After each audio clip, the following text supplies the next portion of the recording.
এবার দ্বিতীয় আরেকজন দাঁড়াতে পারেন। ওয়ালাইকুম আসসালাম। আপনি যুবক নি? যুবক হই, যুবক হই।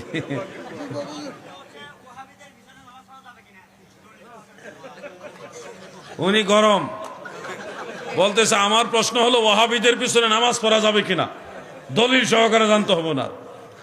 ওয়াহাবিদের মানে যাদের আকীদার মধ্যে কুফরি আছে, আল্লাহ এবং আল্লাহ রসুলের শানে এমন বেয়াদবি হয়, এরকম আকীদা আছে, এই ধরনের লোকদেরকে আমরা এই বর্তমান যুগে ওয়াহাবি বলে থাকি। তো এই ওয়াহাবিদের পিছনে নামাজ পড়া যাবে না, তার প্রমাণ হিসেবে অনেক হাদিস রয়েছে। এর মধ্যে সহিহ মুসলিমের ওই হাদিসটা আমাদের জন্য যথেষ্ট।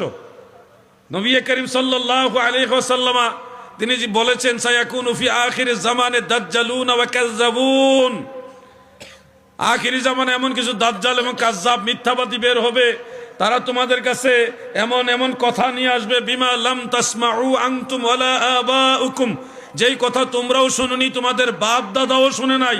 ফা ইয়াকুম ওয়া ইয়াহুম, তোমরা তাদের কাছ থেকে দূরে থাকো, তাদেরকেও তোমাদের কাছ থেকে দূরে রাখো। সাহাবাই কারাম মনে রাখবেন, সাহাবাই কারাম তিনারা কখনোই যখন খারিজিদের আবির্ভাব হলো হযরত আলী রাদিয়াল্লাহু আনহুর জামানায়, তখন ওই খারিজিদের কেউ যদি কোনো মজলিসে বসতো, ওই মজলিসও সাহাবাই কারাম বসতেন না। আপনি তো জানেন না, কল্পনাও করতে পারবেন না সাহাবাই কারাম আকীদার ব্যাপারে কত কট্টর ছিল। খারিজিদের সাথে নামাজ পড়া, তাদের জানাজা পড়াও নবীজি নিষেধ করেছেন। লা তুসাল্লু আলাইহিম ওয়া লা তুসাল্লু মাআহুম, তারা মারা গেলে তাদের উপর জানাজা পড়বে না, তাদের সাথে জামাতেও নামাজ পড়বে না।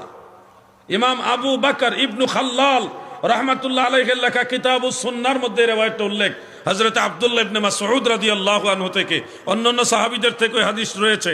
অতএব আমরা যারা আছি, আমরা বাতিল আকীদার লোক যারা, যাদের আকীদা খারিজি আকীদা, রাফিজি আকীদা, মুতাজিলা আকীদা, মুজাসসিম আকীদা, অন্য বাতিল আকীদা যারা আছে, তাদের পিছনে ইক্তেদা করব না।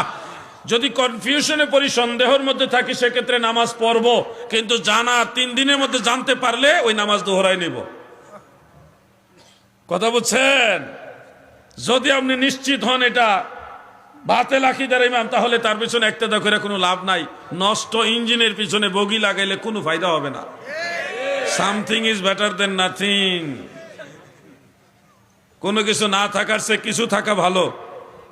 আপনি তার পিছনে বড় সওয়াবের আশায় গিয়ে জামাতে শরীক হইলেন, কিন্তু দেখা গেল আম হয়ে গেছে, সালা হয়ে গেছে, এর চেয়ে বলে একলা একলা পড়েন, নাইলে 2-1 জন লয়ে আলাদা জামাত পড়েন। ফিতনার আশঙ্কা থাকলে তাদের কাছ থেকে দূরে থাকবেন।